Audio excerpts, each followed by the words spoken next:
ರುಚಿ ಪಾಕಶಾಲೆ. ಇವತ್ತಿನ ರೆಸಿಪಿ ಪುಳಿಯೋಗರೆ ಗೊಜ್ಜು. ಪುಳಿಯೋಗರೆ ಗೊಜ್ಜು ಮಾಡಲು ಬೇಕಾದ ಇಂಗ್ರೀಡಿಯೆಂಟ್ಸ್: 200 ಗ್ರಾಂ ಹುಣಸೆಹಣ್ಣನ್ನು ಅರ್ಧ ಗಂಟೆ ನೆನೆಸಿ ತೆಗೆದಿಟ್ಟುಕೊಂಡಿರೋಂಥ ಹುಣಸೆಹಣ್ಣು ಹುಳಿ, ಇಂಗು, 1 ಚಮಚ ಮೆಂತ್ಯ, 1 ಇಂಚು ಅರಿಶಿನ ಕೊನೆ, 3 ಇಡಿ ಕಲ್ಲುಪ್ಪು, 1 ಕಪ್ ಕರಿಬೇವಿನ ಸೊಪ್ಪು, 1 ಸ್ಪೂನ್ ಜೀರಿಗೆ, 1 ಸ್ಪೂನ್ ಮೆಣಸು, ಅರ್ಧ ಉಂಡೆ ಬೆಲ್ಲ, 200 ಗ್ರಾಂ ಅಡಿಗೆ ಎಣ್ಣೆ, 100 ಗ್ರಾಂ ಧನಿಯಾ, 150 ಗ್ರಾಂ ಉದ್ದಿನಬೇಳೆ, 150 ಗ್ರಾಂ ಕಡಲೆಬೇಳೆ, 12 ಖಾರದ ಮೆಣಸಿನ್ಕಾಯಿ, ಬ್ಯಾಡಗಿ ಮೆಣಸಿನ್ಕಾಯಿ 100 ಗ್ರಾಂ, 150 ಗ್ರಾಂ ಬಿಳಿ ಎಳ್ಳು, ಸಾಸಿವೆ 100 ಗ್ರಾಂ, 100 ಗ್ರಾಂ ಹುರ್ಗಡ್ಲೆ, ಒಗ್ಗರಣೆಗೆ ಸಾಸಿವೆ, ಮೆಣಸಿನಕಾಯಿ. ಈಗ ಬಾಣಲಿಯನ್ನು ಇಟ್ಕೊಳ್ತಾ ಇದ್ದೀನಿ. ಬಾಣಲಿಗೆ 2 ಥರದ ಮೆಣಸಿನ್ಕಾಯಿ ಹಾಕಿ ಡ್ರೈ ರೋಸ್ಟ್ ಮಾಡ್ಕೊಳ್ತಾ ಇದ್ದೀನಿ. ಲೋ ಫ್ಲೇಮಲ್ಲೇ ಇದನ್ನು ಡ್ರೈ ರೋಸ್ಟ್ ಮಾಡ್ಕೊಳ್ಬೇಕು.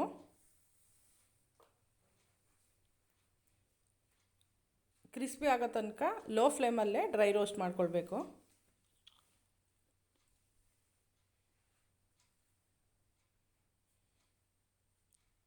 ಇದಾಗಿದೆ. ಒಂದು ಪ್ಲೇಟ್ಗೆ ತಣ್ಣಗಾಗೋದಕ್ಕೆ ಹಾಕ್ಕೊಳ್ತಾ ಇದ್ದೀನಿ. ಧನಿಯಾ ಹಾಕ್ಕೊಂಡು ಅದನ್ನು ಲೋ ಫ್ಲೇಮಲ್ಲೇ ಹುರ್ಕೊಳ್ತಾ ಇದ್ದೀನಿ. ಕೆಂಪಗಾಗೋ ತನಕ ಲೋ ಫ್ಲೇಮಲ್ಲೇ ಹುರಿಬೇಕು ಧನಿಯಾನ. ಇದಾಗಿದೆ. ಇದನ್ನು ಅದೇ ಪ್ಲೇಟಿಗೆ ಟ್ರಾನ್ಸ್ಫರ್ ಮಾಡ್ಕೊಳ್ತಾ ಇದ್ದೀನಿ. ಕಡಲೆಬೇಳೆ ಹಾಕಿ ಅದನ್ನು ಕೆಂಪಗೆ ಹುರಿಬೇಕು.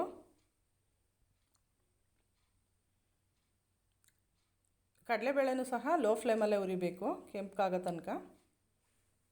ಇದಾಗಿದೆ. ಇದನ್ನೊಂದು ಸಪ್ರೇಟ್ ಬೌಲ್ಗೆ ಟ್ರಾನ್ಸ್ಫರ್ ಮಾಡ್ಕೊಳ್ಬೇಕು.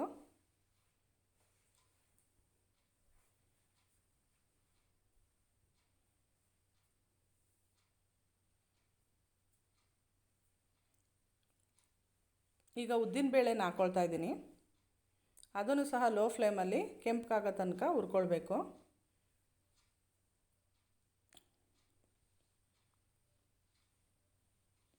ಇದಾಗಿದೆ.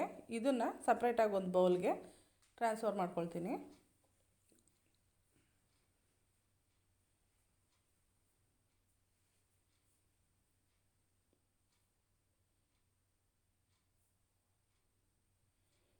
ಸಾಸಿವೆಯನ್ನು ಹಾಕ್ಕೊಂಡಿದ್ದೀನಿ. ಅದನ್ನು ಸಹ ಲೋ ಫ್ಲೇಮಲ್ಲಿ ಚೆನ್ನಾಗಿ ಚಟಪಟ ಅಂತ ಸಿಡಿಯೋ ತನಕ ಚೆನ್ನಾಗಿ ಹುರ್ಕೊಳ್ಬೇಕು.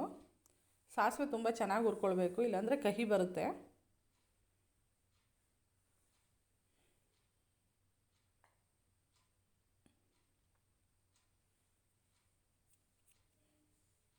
ಈಗ ಚಟಪಟ ಅಂತ ಸಿಡಿತಾ ಇದೆ. ಈಗ ಒಂದು ಬೌಲ್ಗೆ ಟ್ರಾನ್ಸ್ಫರ್ ಮಾಡಿಕೊಡ್ತಾ ಇದ್ದೀನಿ.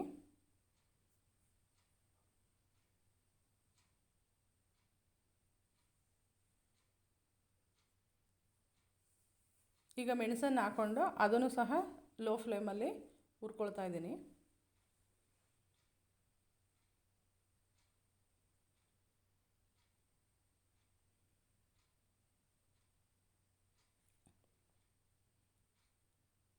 ಈಗ ಆಗಿದೆ. ಇದನ್ನು ಸಹ ಒಂದು ಬೌಲ್ಗೆ ಟ್ರಾನ್ಸ್ಫರ್ ಮಾಡ್ಕೊಳ್ತೀನಿ.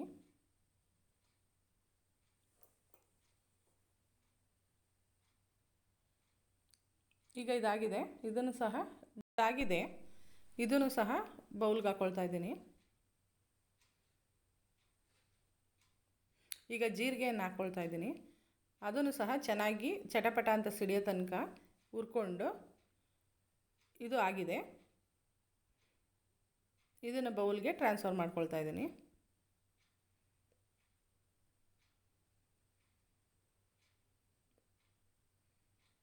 ಮೆಂತ್ಯ ಹಾಕ್ಕೊಳ್ತಾ ಇದ್ದೀನಿ.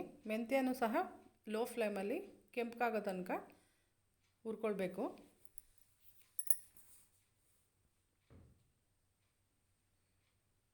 ಇದಾಗಿದೆ. ಇದನ್ನು ಸಹ ಬೌಲ್ಗೆ ಟ್ರಾನ್ಸ್ಫರ್ ಮಾಡ್ಕೊಳ್ತಾ ಇದ್ದೀನಿ. ಹುರ್ಗಡ್ಲೆನ ಹುರ್ಕೊಳ್ಳೋದಕ್ಕೆ ಹಾಕ್ಕೊಂಡಿದ್ದೀನಿ. ಇದನ್ನು ಸಹ ಕ್ರಿಸ್ಪಿ ಆಗೋ ತನಕ ಹುರ್ಕೊಳ್ಬೇಕು.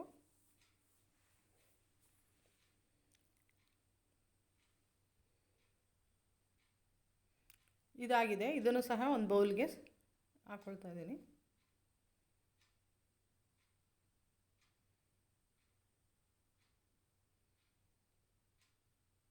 ಈಗ ಎಳ್ಳನ್ನು ಹಾಕ್ಕೊಳ್ತಾ ಇದ್ದೀನಿ.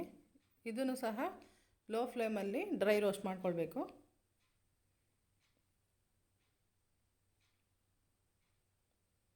ಇದು ಸಹ ಸ್ವಲ್ಪ ಚಟಪಟ ಅಂತ ಸಿಡಿದ ಮೇಲೆ ಒಂದು ಬೌಲ್ಗೆ ಟ್ರಾನ್ಸ್ಫರ್ ಮಾಡ್ಕೊಳ್ತಾ ಇದ್ದೀನಿ. ಈಗ ಅರಿಶಿನ ಕೊನೆ ಹಾಕ್ಕೊಂಡು ಹುರ್ಕೊಳ್ತಾ ಇದ್ದೀನಿ. ಈಗ ಇದು ಆಗಿದೆ. ಇದನ್ನು ಒಂದು ಬೌಲ್ಗೆ ಟ್ರಾನ್ಸ್ಫರ್ ಮಾಡ್ಕೊಳ್ಳೋಣ. ಈಗ ಹುರಿದಿಟ್ಟಿರೋಂಥ ಇಂಗ್ರೀಡಿಯೆಂಟ್ಸ್ ತಣ್ಣಗಾಗೋ ತನಕ ಒಂದು ಪಾತ್ರೆ ಇಟ್ಟು ಹುಣಸೆಹಣ್ಣು ಹುಳಿನ ಬೇಯೋದಕ್ಕೆ ಇಟ್ಕೊಳ್ಳೋಣ.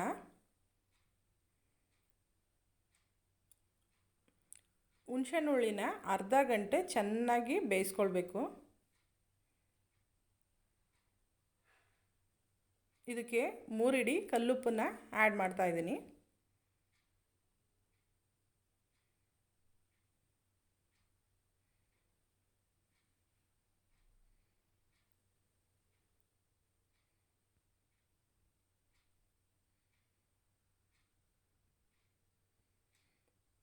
ಇದನ್ನು ಚೆನ್ನಾಗಿ ಬೇಯೋದಕ್ಕೆ ಈಗ ಬಿಡ್ತಾಯಿದ್ದೀನಿ. ಈಗ ಇದು ಚೆನ್ನಾಗಿ ಬೇಯ್ತಾ ಇದೆ. ಈ ಹಂತದಲ್ಲಿ ತಟ್ಟೆ ಮುಚ್ಚಿ ಚೆನ್ನಾಗಿ ಒಂದು ಅರ್ಧ ಗಂಟೆ ಬೇಯೋದಕ್ಕೆ ಬಿಡಬೇಕು.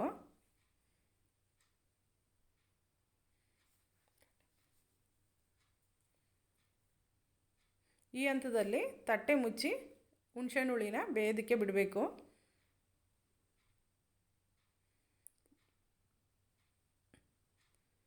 ಈಗ ಇದು ಬೇಯ್ತಾ ಇದೆ. ಅವಾಗವಾಗ ಕಲಿಸ್ಕೊಡ್ತಾ ಇರಬೇಕು. ಆಮೇಲೆ ಇದಾಗಿದೆ. ಬೆಲ್ಲ ಹಾಕ್ತಾಯಿದ್ದೀನಿ. ಕರಿಬೇವಿನ ಸೊಪ್ಪು ಹಾಕ್ತಾಯಿದ್ದೀನಿ. ಹಾಕಿ ಕಲಿಸ್ಬೇಕು.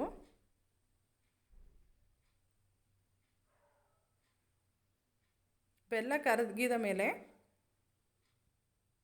ಒಗ್ಗರಣೆ ಹಾಕ್ಕೊಳ್ಬೇಕು.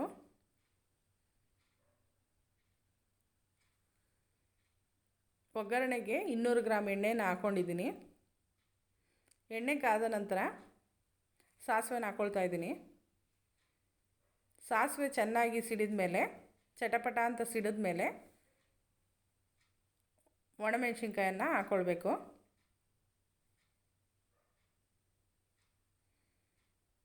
ಒಣಮೆಣಸಿನ್ಕಾಯಿ ಹಾಕ್ಕೊಳ್ತಾ ಇದ್ದೀನಿ. ಅದು ಸ್ವಲ್ಪ ಕೆಂಪಗಾದ ಮೇಲೆ ಇಂಗನ್ನು ಹಾಕ್ಕೊಳ್ತಾ ಇದ್ದೀನಿ. 1 ಸ್ಪೂನ್ ಇಂಗನ್ನು ಹಾಕ್ತಿದ್ದೀನಿ. ಒಗ್ಗರಣೆನ ತಣ್ಣಗಾಗೋದಕ್ಕೆ ಬಿಡೋಣ. ಇದು ತಣ್ಣಗಾಗೋ ತನಕ ಜಾರ್ಗೆ ನಾವು ಒಣಮೆಣಸಿನ್ಕಾಯಿ ಮತ್ತು ಧನಿಯಾನ ಹಾಕಿ ಪೌಡ್ರ್ ಮಾಡ್ಕೊಳ್ಳೋಣ. ಈ ಪೌಡ್ರ್ ಆಗಿದೆ. ಈ ಪೌಡ್ರನ್ನ ಈ ಬೇಯ್ತಾ ಇರೋಂಥ ಹುಣಸೆಹಣ್ಣು ಹುಳಿಗೆ ಹಾಕಬೇಕು. ಹಾಕಿ ಒಂದು 10 ನಿಮಿಷ ಬೇಯಿಸಬೇಕು. ಕಲಿಸ್ಬಿಟ್ಟು ಬೇಯಿಸಬೇಕು.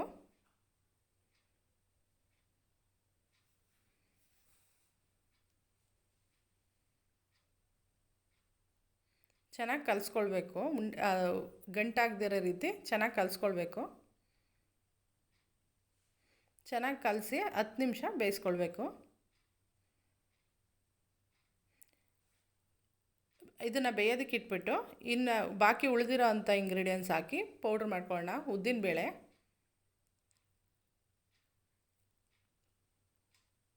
ಕಡಲೆಬೇಳೆ,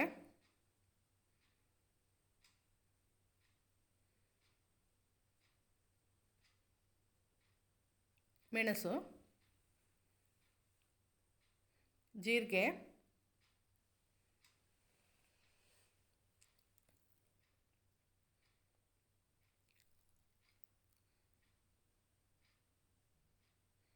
ಮೆಂತ್ಯ, ಸಾಸಿವೆ,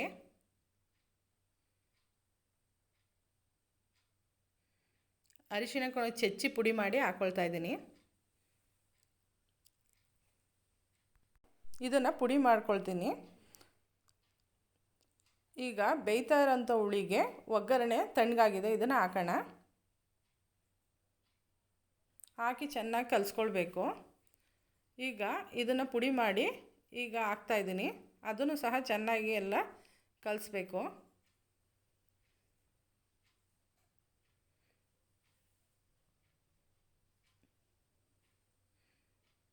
ಚೆನ್ನಾಗಿ ಕಲಿಸ್ಕೊಡ್ಬೇಕು, ಗಂಟುಗಳಿಲ್ಲದೆ ಇರೋ ಥರ ಕ್ಲೀನಾಗಿ ಕಲಿಸ್ಬೇಕು. ಈಗ ಸ್ಟವ್ನ ಆಫ್ ಮಾಡ್ಕೊಳ್ಬೇಕು. ಆಫ್ ಮಾಡಿಕೊಂಡೇ ಕಲಿಸ್ಬೋದು. ಚೆನ್ನಾಗಿ ಕಲಿಸ್ಕೊಡ್ಬೇಕು. ಈಗ ಮತ್ತೆ ಎಳ್ಳು ಮತ್ತು ಹುರ್ಗಡ್ಲೆನ ಪೌಡ್ರ್ ಮಾಡ್ಕೊಳ್ಳೋಣ. ಈಗ ಎಳ್ಳನ್ನು ಹಾಕಿದ್ದೀನಿ, ಹುರ್ಗಡ್ಲೆನ ಹಾಕಿದ್ದೀನಿ. ಇದನ್ನು ಸಪ್ರೇಟಾಗಿ ಪೌಡ್ರ್ ಮಾಡ್ಕೊಳ್ಬೇಕು. ಈಗ ಪೌಡ್ರ್ ಮಾಡ್ಕೊಂಡಿದ್ದೀನಿ, ತರಿಯಾಗಿ ಪೌಡ್ರ್ ಮಾಡ್ಕೊಂಡಿದ್ದೀನಿ. ಇದನ್ನು ಈ ಹುಳಿಗೆ ಸೇರಿಸಿ ಚೆನ್ನಾಗಿ ಕಲಿಸ್ಬಿಟ್ಟು ತಣ್ಣಗಾಗೋದಕ್ಕೆ ಬಿಡಬೇಕು.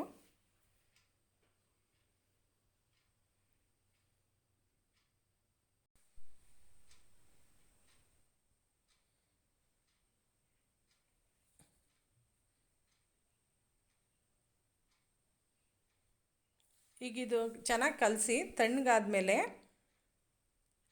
ಏರ್ ಟೈಟ್ ಬಾಕ್ಸ್ಗೆ ಹಾಕಿ ಇಟ್ಕೊಂಡ್ರೆ 1 ತಿಂಗಳಾದರೂ ಸಹ ಇದೇನೂ ಆಗೋಲ್ಲ, ಕೆಡೋದು ಇಲ್ಲ, ಚೆನ್ನಾಗಿರುತ್ತೆ, ಯೂಸ್ ಮಾಡ್ಕೊಳ್ಬೋದು. ಇದ್ರ ಜೊತೆ ಕಡಲೆಬೇಳೆ ಉದ್ದಿನಬೇಳೆ ಒಗ್ಗರಣೆ ಮಾಡ್ಕೊಳ್ಬೇಕು. ಅದಕ್ಕೆ ಬೇಕಾಗಿರೋ ಇಂಗ್ರೀಡಿಯೆಂಟ್ಸ್: ಎಣ್ಣೆ, ಕರಿಬೇವು, ಕಡಲೆಕಾಯಿ ಬೀಜ, ಉದ್ದಿನಬೇಳೆ, ಕಡಲೆಬೇಳೆ.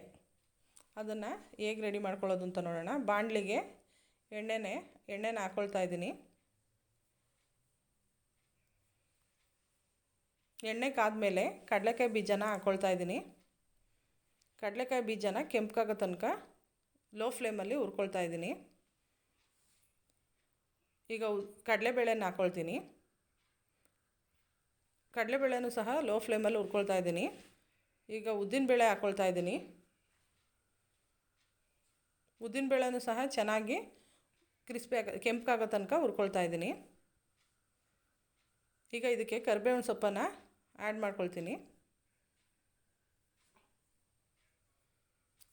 ಇದು ಚೆನ್ನಾಗಿ ಕೆಂಪಗಾಗೋ ತನಕ ಹುರ್ಕೊಳ್ಬೇಕು. ಇದಾಗಿದೆ. ಈ ಪುಳಿಯೋಗರೆ ಗೊಜ್ಜಿನ ಜೊತೆ ಹಾಕಿಟ್ಕೊಂಡ್ಬಿಟ್ರೆ ಇದು ಮೆತ್ತಗಾಗ್ಬಿಡುತ್ತೆ. ಅದರಿಂದ ಇದನ್ನು ಬೇರೆ ಬಾಕ್ಸ್ಗೆ ಹಾಕಿಟ್ಕೊಳ್ಬೇಕು. ಈಗ ಪುಳಿಯೋಗರೆ ಗೊಜ್ಜು ರೆಡಿಯಾಗಿದೆ. ಟ್ರೈ ಮಾಡಿ, ಲೈಕ್ ಮಾಡಿ, ಶೇರ್ ಮಾಡಿ, ಸಬ್ಸ್ಕ್ರೈಬ್ ಮಾಡಿ.